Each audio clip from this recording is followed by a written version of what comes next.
하나님 나라로 가는 길에는 죽음의 강이 흐르고 있다는 것입니다. 죄에서 시작된 죽음의 강물은 아무도 건널 수가 없습니다.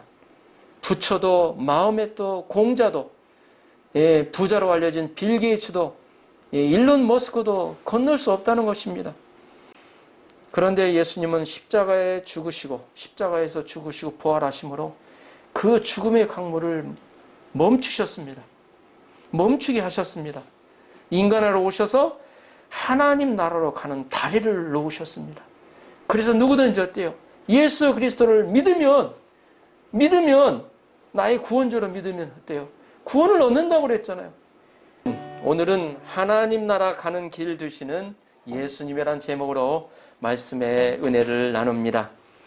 요한복음 13장에서 16장은 예수님의 다락방 설교로 알려져 있습니다.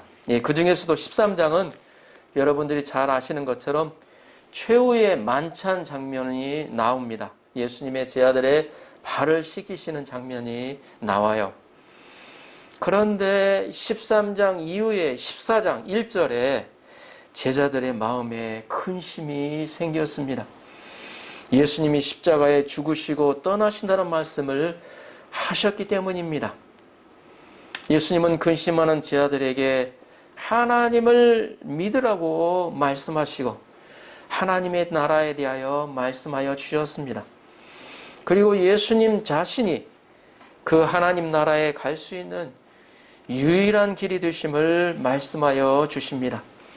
이 시간 말씀을 통하여 유일한 길 되시는 예수님에 대하여 묵상함으로 하나님 나라에 갈 수 있는 믿음을 가질 수 있기를 기도합니다. 아멘. 자, 1절을 보십시오. 1절 같이 한번 읽어보도록 하겠습니다. 1절 같이 한번 읽어보겠습니다. 시작. 너희는 근심하지 말라. 하나님을 믿으니 또 나를 믿으라. 아멘. 제자들은 근심이 있었습니다. 이 근심이라는 뜻을 사전에서 찾아보니까 이렇게 나와 있습니다. 해결되지 않은 일 때문에 속을 태우거나 우울해함. 해결되지 않은 일 때문에 속을 태우거나 우울해함 또는 그러한 마음이라고 나옵니다. 자, 근심하다 보니까 속이 타들어가죠. 속이 타들어가니까 얼마나 고통스럽겠습니까? 근심이 생기면 그렇게 잘 오던 잠도 오지 않아 불면의 밤을 보내게 됩니다. 이 근심과 비슷한 의미를 지닌 단어를 뽑으라면 걱정, 염려, 불안이라는 단어일 것입니다.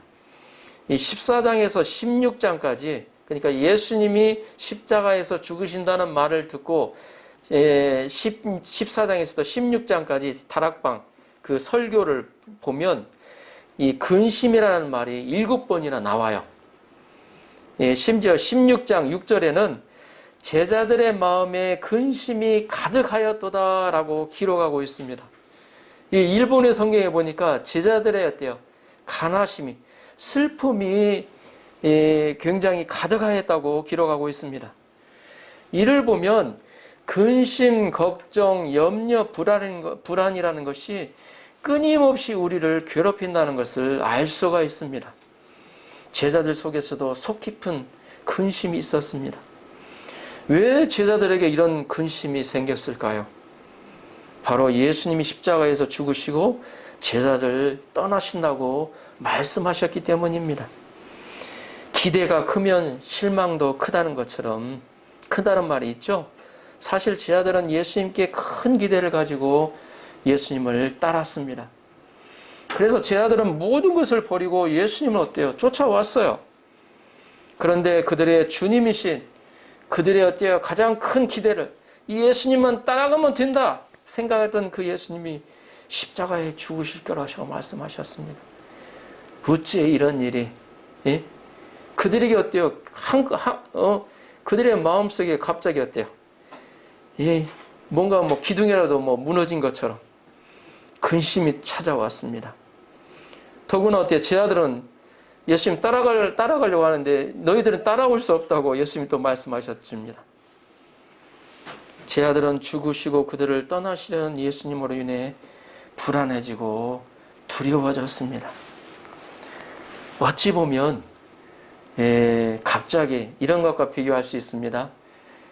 집에 기둥과 같은 아버지가 돌아가시거나 부모님이 돌아가시거나 그럴 때 어떻게 됐습니까? 이 세상에 나만 홀로 유토리가 남은 것 같은, 어느 누구도 나를 돌봐줄 사람이 없을 것 같은 그러한 소외감, 외로움, 그런 상태가 아닌가 생각이 듭니다. 그런데다 제자들 중에서 대표격인 수제자인 베드로는 예수님을 3번 부인할 것이라고 하셨습니다. 재정을 맡았던 가룟 유다는 예수님을 배신할 거라고 하셨습니다. 예를 들면 이런 것 같아요. 한 교회의 목회자는 떠나가고 대표 장로는 목회자를 3번 부인하고 재정부 실무자는 목회자를 팔아먹는 것과 같습니다. 이런 모임에 근심이 안 생기겠습니까?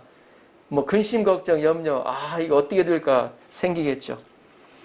그런데 근심은 제자들만의 문제가 아니라는 것입니다. 우리의 문제이기도 합니다. 우리도 끊임없이 근심에 시달립니다. 시시각각으로 변하는 상황 가운데 계속해서 근심과 걱정과 염려가 생깁니다. 코로나가 발생하고 우크라이나 전쟁이 발생하고 시시각각으로 세계의 정세가 변합니다. 그거에 따라서 우리들도 어때요? 경제가 휘영청 왔다 갔다 하고 엔야스도 왔다 갔다 하고 우리가 알지도 모르게 우리 마음 가운데 근심 걱정이 쌓여갑니다. 아이를 가졌을 때는 임신했을 때는 기뻐하지만 제대로 나올 수 있을까 근심부터 하기 시작하죠. 또 아이가 태어나면 어떻게 됩니까? 제대로 키울 수 있을까? 조금 병치레가 많으면 어때요? 제대로 건강하게 성장할 수 있을까 하며 걱정하고 염려합니다. 조금 성장하고 나면 이 근심 걱정이 없어집니까? 또 그때의 근심이 있고 또 대학에 들어가면 괜찮으리나 생각하겠지만 또 그때의 근심이 있습니다. 걱정 근심이 있습니다. 제대로 취업은 하려나 좋은 곳에 취업해야 되는데 또 나쁜 곳에 취업하면 어떡하지 하며 근심합니다. 비단 자녀뿐만이 아닙니다. 우리의 장래 문제, 우리의 건강 문제, 노후 문제로 근심이 됩니다. 사실 근심하고 해서 좀 더 나아진다는 보장이 있다면 근심하는 것이 옳습니다. 그렇죠? 근심해서 뭔가 좋아진다면. 그러나 근심한다고 상황은 전혀 바뀌어지지 않는다는 것이 문제입니다. 근심이 지속되는 한 사람은 행복할 수 없고 즐거움을 가질 수 없습니다. 영국의 대문호 셰익스피어는 근심에 대해서 이런 말을 했습니다. 근심은 생명의 적이다. 근심은 생명의 적이래요. 근심은 우리의 건강을 해칠 뿐만 아니라 우리의 삶 전체를 파괴하는 무서운 힘을 가지고 있습니다. 생명을 단축시킬 뿐 아니라 새로운 창조적인 일에 전념할 수 없도록 만든다는 것입니다. 시카고의 러쉬 대학교 메디컬 센터에서 이런 연구를 조사를 했다고 합니다. 65세 이상의 노인 1064명을 대상으로 걱정과 스트레스에 대한 반응을 조사한 후에 3년부터 6년이 경과된 시점에서 이들 중에서 누가 알츠하이머 병에 걸려 있는지를 조사한 적이 있다고 합니다. 결과는 이렇게 났다고 합니다. 걱정이 많고 스트레스에 민감한 사람들일수록 노년기에 알츠하이머 병에 걸릴 위험이 그렇지 않은 사람보다 배 이상 높은 것으로 나타났다고 합니다. 그래서 어떤 전문가들은 근심 자체를 잊어버리라고 조언하기도 하고 또 어떤 전문가들은 관심을 다른 곳으로 돌리라고 권면합니다. 그러나 사실 근심이 전혀 나쁜 건 아니에요. 어느 정도 스트레스가 있는 것이 건전한 긴장을 가져오게 되고 정신건강에 이롭습니다. 이롭다고 얘기를 합니다. 그 비유를 청어 비유기를 합니다. 청어를 잡아놓으면 죽기가 아주 쉽다고 합니다. 그런데 거기에다가 이 다랑어, 상어인가요? 다랑어예요, 다랑어, 참치. 참치가 육식 하잖아요. 참치를 넣어놓으면 그 청어가 쉽게 죽는 청어가 싱싱해서 이렇게 운송을 할 수 있다고, 운반을 할 수 있다고 합니다. 그런 거와 마찬가지로 근심 자체가 나쁜 건 아니에요. 어느 정도. 근데 근심이나 스트레스를 컨트롤할 수 있는 힘이 있을 때 그게 건전하고 긍정적으로 생각할 수 있다는 것입니다. 그러나 만약 그 힘을 힘을 오버하게 되면 스스로 감당할 수가 없게 된다는 겁니다. 눌리게 되고 거기에 지배당하게 된답니다. 지배당하게 되는 것입니다. 저번 주 국민일보에 이런 기사가 났습니다. 저도 깜짝 놀랐는데요. 이 고립 은둔 청년이 서울만 13만 명에 이르렀다는, 전국적으로는 61만 명에 이른다는 기사입니다. 그들이 왜 그런가 보면 그 기사의 앞부분에 무서워 안 나갈래라는 하고 하는 사람들입니다. 이 어린이들이 아니에요. 이 대상으로 했던 것이 만 19세에서 39세 대상으로 조사를 한 겁니다. 이 서울시가 지난해 5월에서 12월 고립운둔 청년 실태조사를 통해서 이번 달 19일 날 발표를 하였던 것입니다. 그들의 고립운둔 계기를 살펴보니까 이 복수응답이에요. 실직 및 취업난 이 45%, 심리적 정신적 어려움이 40%, 인간관계 부정이 40%, 외부활동 귀찮음이 39%, 사회 학교 생활 부적응이 30% 순으로 나왔습니다. 이것이 무엇을 얘기를 해주냐면요. 우리 근심, 걱정, 어느 건전하게 레벨까지 그 이상을 넘어버리면 우리가 감당할 수 없다는 겁니다. 이제 더 깊은 곳에 가면 이제 사단이 그것을 장난질을 하죠. 그래서 어때요? 지배를, 우리가 지배해야 되는데 지배를 당하는, 그래서 마음이 병들고 우리의 어때요? 정신이 병들어가는 겁니다. 이 리츠 쉰이라는 사람이 과잉근심이라는 책을 썼어요. 한국에도 나왔는데, 과잉근심이라는 책이 나왔는데 그의 부제목이 뭐냐면 나는 왜 사소한 일에도 늘 걱정할까? 이 걱정, 근심의 이 문제가 현대사회의 가장 큰 문제로 대두되고 있습니다. 이게 여러 가지요. 이미지 트레이닝 해가지고 뭐 여러 가지였대요. 처방법이 있어요. 실제로 그 처방법도 받는 게 좋습니다, 보면.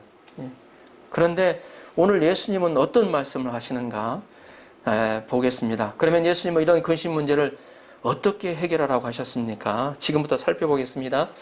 이것이 우리의 근심 문제를 해결할 수 있는 방법이 될 것입니다. 예수님은 근심하는 제자들의 모습을 보시고 이렇게 말씀하십니다. 자, 1절을 다시 한번 읽어볼까요? 1절 다시 한번 읽어보겠습니다. 시작. 너희는 마음에 근심하지 말라.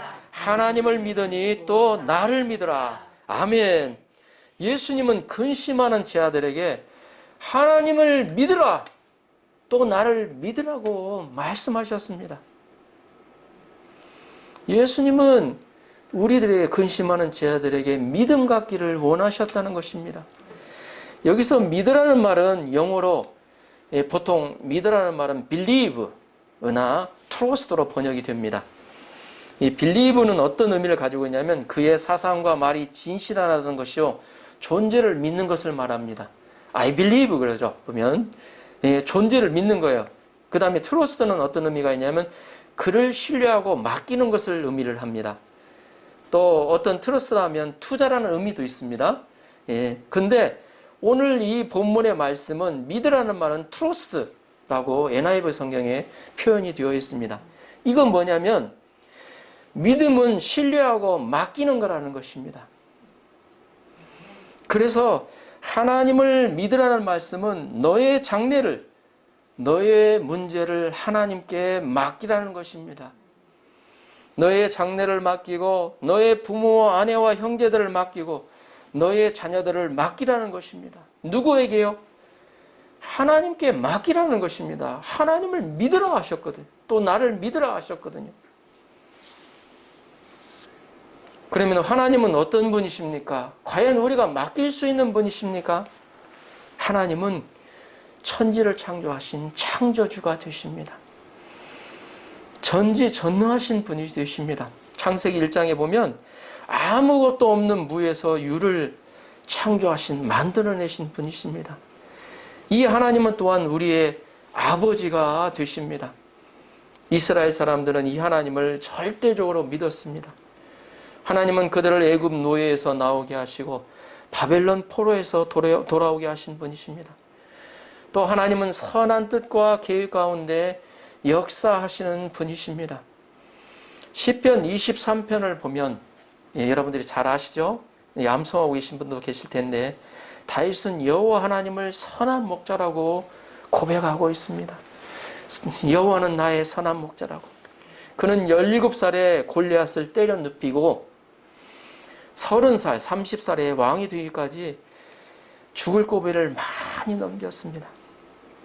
사울은 어때요? 사울왕은 그를 죽이기 위해 수많은 전쟁에 그를 내보냈어요. 예, 너 가서 죽으라 하면서 전쟁마다 내보냈어요, 보면.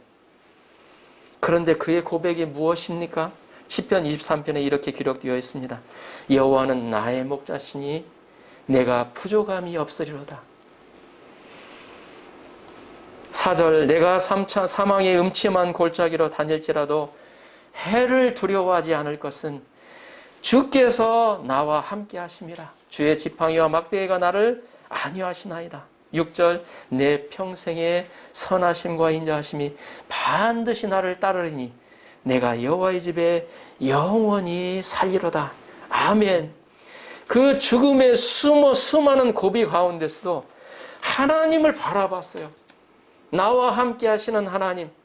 그러니까 어때요? 사망의 음침한 골짜기를 다닐지라도 그의 마음 가운데는 어때요? 두려움이 없었던 거예요. 내가 무슨 일이 생기면 어때요? 예? 지팡이와 막대기로 나를 건져내실까? 그 하나님을 바라보고 그 하나님을 믿었기 때문입니다. 그 믿은 하나님이 어때요? 하나님 어때요? 어떻게 해주셨습니까? 그 믿음을 기뻐 받으시고 그를 보호하셨어요. 때가 되자 어때요? 30살에 어때요? 왕으로 높이셨죠. 하나님을 바라보고 하나님을 믿는 자를 절대 하나님은 실망시키지 않으십니다. 다만 내 문제로 근심하고 걱정하고 내가 어떻게 해결해야지 막 아웅바웅하는 그러한 모습을 보시면서 하나님은 슬퍼하셔요. 그는 왕이 또 적들이 죽이려고 하는 상황 가운데서도 여호와 하나님을 인하여 평안을 누리고 있습니다. 할렐루야. 우리 진정한 평안이 어떻게 오겠습니까? 내 상황이 바뀐다고 내 안에 참 평안이 옵니까? 상황이 바뀔 때마다 또 어때? 근심 걱정거리가 또 따라오는데 근본적인 것은 어떤 것입니까? 하나님을 바라보고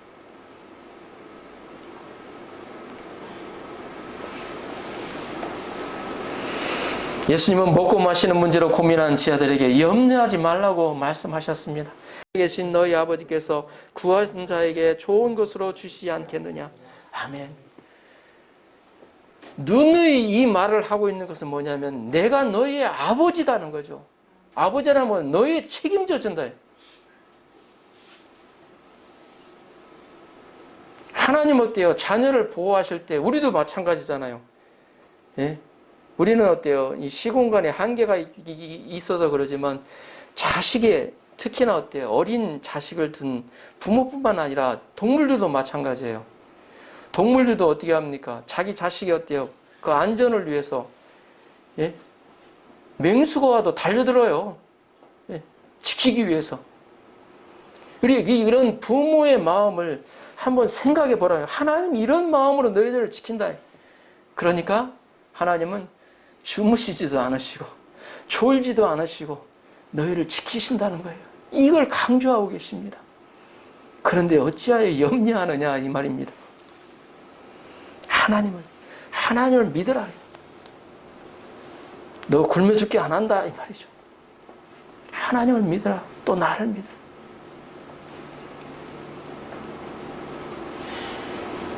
예, 제가 우리 막내가 다음 달에 또 한국에 대학생으로 가기 때문에 이게 속으로 걱정 근심이 돼요. 어떻게 할까?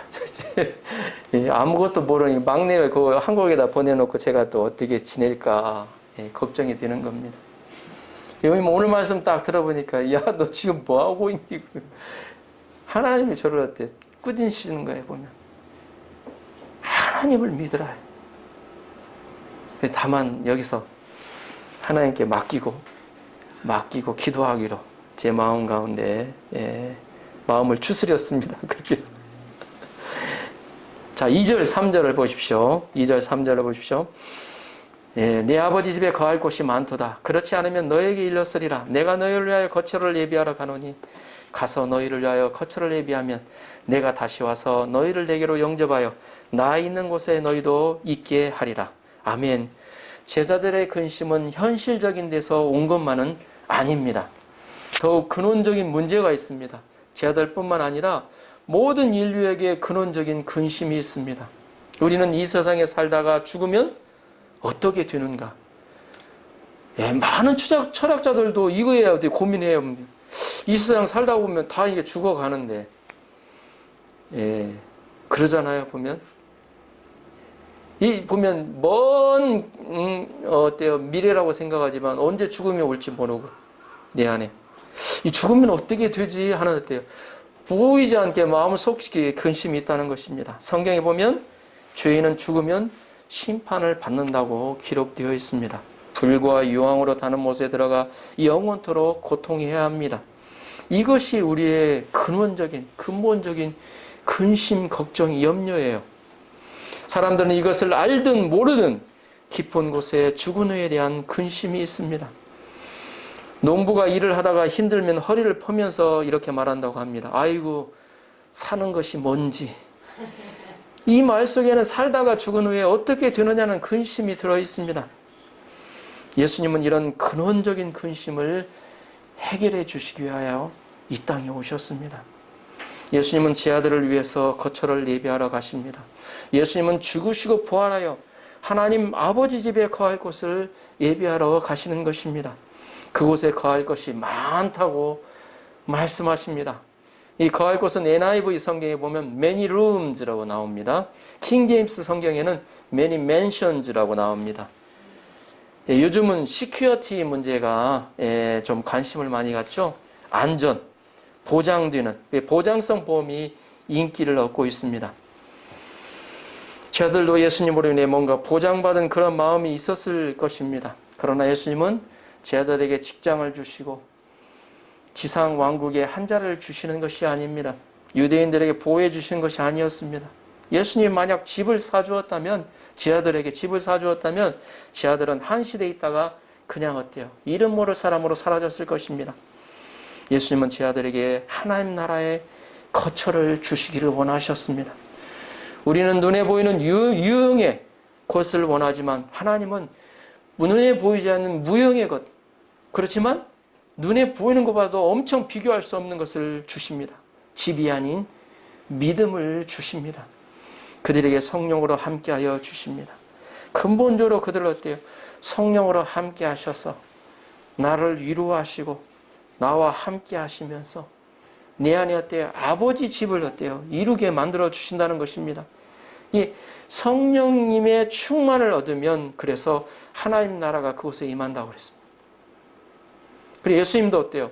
너의 마음속에 하나님 나라가 있다고 그러셨습니다. 다만 우리가 그 하나님 나라를 누리지 못한다는 것입니다. 우리가 성령의 충만을 받아야 하는 이유가 바로 그렇습니다. 내 안에 하나님의 마음으로 충만하고 하나님의 사랑과 은혜로 충만하게 되면 내 안에 하나님의 나를 누리게 되어 있습니다. 어떤 어두움도 가까이 할 수 없고 근심 걱정이 나를 지배할 수가 없습니다. 예수님은 제 아들을 위해서 하늘나라에 많은 맨션을 만드신다고 하십니다. 썩지 않고 더럽지 않고 요동치 않는 영원한 거처가 됩니다. 하나님은 사도 요한에게 계시록을 통해서 요한계시록을 통해서 천국의 모습을 잠깐 보여주셨습니다. 그것은 금은보석이 막 돌처럼 널려 있어요. 생명서 강물이 흐르고 생명나무 실과가 시절을 쫓아 맺는 곳입니다. 예수님은 그곳에서 우리의 눈물을 닦아 주십니다. 우리는 새 생명을 얻고 그곳에는 사망이 없고 애통하는 것이나 곡하는 것이나 아픈 것이 없어요. 배고픔도 피곤도 없고 갈등도 싸움도 없습니다. 이기심도 불신도 교만도 거짓도 없습니다.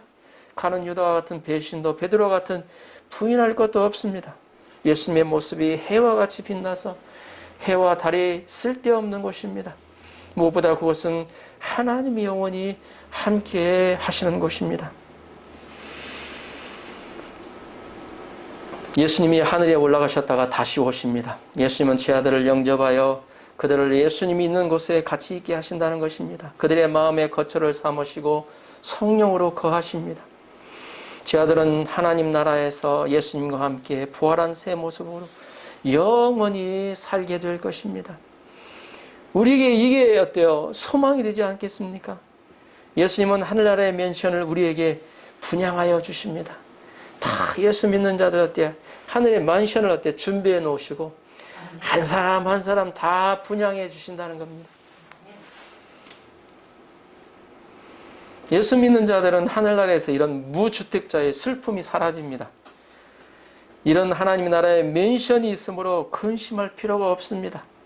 정말 근심하는 사람은 예수님을 믿지 않는 사람들입니다. 진정 근심해야 할 사람은 천국에서 집이 없는 무주택자들입니다. 예수님을 믿지 않아 지옥으로 가는 사람들이 근심해야지 예수님을 믿는 사람들은 근심할 필요가 없습니다. 예수님은 하나님 나라를 아버지의 집이라고 표현했습니다. 아버지의 집이라고 표현을 했습니다. 예, 오늘이 보니까 설 연휴가 됩니다. 보니까 한국에 보니까 어제부터 시작해서 화요일까지 되는데 요즘에는 좀 많이 풍토가 바뀌어가지고 한국에서도 설 연휴나 추석 연휴가 되면 해외로 여행하는 사람들이 많아졌더라고 보니까요. 근데 예전에는 어떻습니까? 그 어때요? 고속도로 꽉꽉 밀리는데도 어때요? 몇 시간 걸리네, 20시간 걸리네, 뭐 26시간 걸렸네 하면서도 고향을 찾아서 쫓아 내려가잖아요. 아버지 집을 쫓아서, 부모님 집을 쫓아서 어때요? 내려가잖아요. 그러면서도 어때요? 가면 어때요? 오래 시간 걸려도 마음이 뿌듯하고 평안하고. 응? 왜 그렇게 가는 걸까요? 교통체증을 겪으면서도. 부모님이 계신 집이 편안하고 좋기 때문입니다. 어때요? 아버지와 어머니의 따뜻한 사랑이 있기 때문입니다. 그러니까 아버지의 집이 어때요? 그런 이미지가 있어요, 보면. 이런 부모님도 언젠가는 돌아가시죠. 그러나 하나님 아버지는 우리의 영존하신 아버지가 되십니다. 우리의 부모님은 떠나가지만 항상 어때요? 우리의 진정한 부모님은 하늘에 하나님 아버지로 계신다는 것입니다. 그래서 빌립보서에도 나왔죠. 우리의 시민권은 하늘에 있다는 겁니다. 예수 믿는 자들의 시민권은 이 땅에 있지 않아요. 시민권은 하늘에 있습니다. 하나님 나라. 이 놀라운 은혜죠, 보면. 그래서 아버지가 계신 곳은 영원한 우리의 고향입니다. 그 나라를 사모하면서 이 세상에 사는 거죠. 우리가 어때요? 설 명절이 되면 고향을 찾아가듯이 죽음이 가까이 오면 하나님 아버지가 계시는 하나님 나라의 집을 소망하며 찾아가야 합니다. 어린아이들이 재미있게 놀고 있었다고 합니다. 저녁이 되면 어머니가 한 사람 한 사람 부릅니다. 다 집으로 돌아가죠. 그런데 한 아이가 홀로 남아있어요. 그는 돌아갈 집이 없는 고아입니다. 그는 가장 불쌍하죠. 예수 믿지 않는 자는 하나님 나라에 돌아가지 못하는 사람이요, 바로 이 고아 같은 사람입니다. 임종할 때 천국을 생각하며 평안하게 가는 사람은 아버지 집으로 가는 사람입니다. 그런데 죽을 때 두려움 속에 죽는 사람은 집이 없는 영적인 고아들입니다. 우리는 하나님 나라에서 왔다가 하나님 나라로 돌아가는 것입니다. 자, 4절 5절을 보십시오. 같이 한번 읽어볼까요? 4절 5절 같이 한번 읽어보겠습니다. 시작. 내가 어디로 가는지 그 길을 너희가 아느니라. 도마가 이르되 주여 주께서 어디로 가시는지 우리가 알지 못하거늘 그 길을 어찌 알겠사옵나이까. 예수님은 하나님의 집으로 가신다고 하셨는데 도마는 예수님이 어디로 가는지 알지 못한다고 하였습니다. 어디로 가는지도 모르는데 어떻게 그 길을 알겠느냐고 되묻고 있어요. 도마는 분명히 예수님이 어디로 가는지 알면서도 알지 못한다고 합니다. 예수님은 이런 도마에게 무엇이라고 말씀하셨습니까? 자, 6절을 보십시오. 6절 같이 한번 읽어보겠습니다. 시작. 예수께서 이러시되 내가 곧 길이요 진리요 생명이니 나로 말미암지 않고는 아버지께로 올 자가 없느니라. 아멘. 예수님은 내가 곧 길이요 진리요 생명이라고 선포하십니다. 예수님은 어디로 가는지 모른다고 말하는 도마에게 예수님 자신이 아버지께로, 하나님 아버지께로 가는 유일한 길이요 진리요 생명이라고 선포하고 계십니다. 영은 성경에 보면 길, 진리, 생명이 앞에 정관사가 붙어 있습니다. 그래서 I am the way and the truth and the life로 나옵니다. 이는 어떤 의미가 있죠? 유일한 의미가 있습니다. 하나밖에 없다는 것입니다. 요즘 하나밖에 없는 데라고 하면 좀 이상해 보는 분들이 많죠. 보면 두 가지가 있을 수가 있어요. 이단일지 아니면 찐일지, 진짜일지 그러겠죠. 보면 이상한 우리에게만 있습니다. 구원이 우리에게만 있습니다. 그럼 뭔가 좀 이상해 보여요. 그게 진짜든지 아니면 이단인지 할 겁니다. 보면. 그런데 예수님은 자신을 분명히 얘기하십니다. 내가 곧 길이다 그래요. 분명히 자신 있게 자신을 그렇게 선포하고 계세요. 예수님은 유일한 진리의 길이시고 유일한 생명의 길이 되신다는 것입니다. 예수님은 어때요? 하나님의 나라로 가는 유일한 길이 되신다는 것입니다. 예수님은 하나님 나라로 인도하는 참 진리의 참된 길입니다. 예수님은 조금 전에 봤죠? 그 골짜기. 하나님과 어때요? 사람의 그 골짜기가 있었잖아요. 그게 죽음의 강입니다. 죽음의 강을 건너게 하시는 생명의 길이 되십니다. 이스라엘이 애굽에서 출애굽에서 나와서 가나안 땅에 들어가려면 요단강을 건너야 했습니다. 물이 넘치는 시기에는 요단강을 건널 수 없었다고 합니다. 그런데 제사장들이 가나안 땅 개척에 나갈 때 언약궤를 들고 죽음을 무릅쓰고 요단강 물에 섰었을 때 요단강 물이 멈춰 섰습니다. 구체적으로 성경에 기록되어 있습니다. 이스라엘은 맨 땅을 밟고 가나안 땅에 들어가게 되었습니다.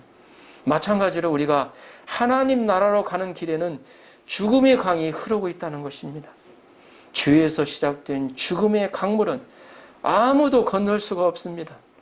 부처도 마호메도 공자도 부자로 알려진 빌 게이츠도 일론 머스크도 건널 수 없다는 것입니다. 인간에서 하나님 나라로 가는 길은 만들어지지 않았습니다. 사람들은 죄의 강이 흐르고 죽음의 강이 흘러서 하나님의 나라에 갈 수가 없습니다.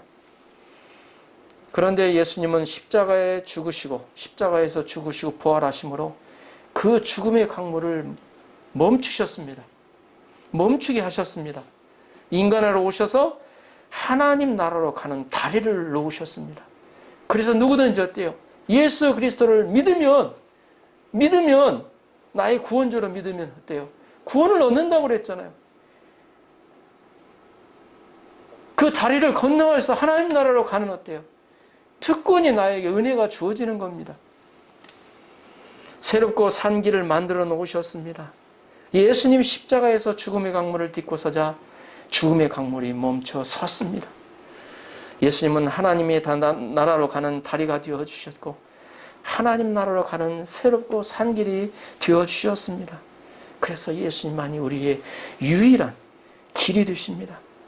우리는 이 길 되신 예수님을 통하여 죽음의 강을 건너 하나님 나라에 갈 수가 있습니다. 이는 예수님을 거치지 않고는 하나님 나라를 소유할 수 없다는 것입니다.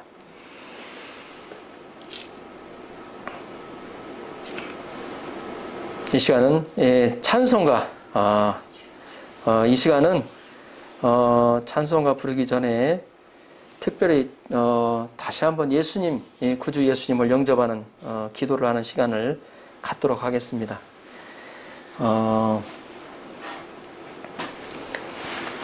예수님을 믿는 자에게 주어지는 것이 오늘 말씀에서 나온 것지만 예수님이 유일한 길이 되신다는 것, 구원의 길이 되신다는 것.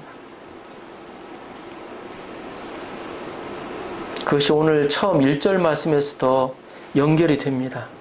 근심하지 말라. 하나님을 믿으니 또 나를 믿으라.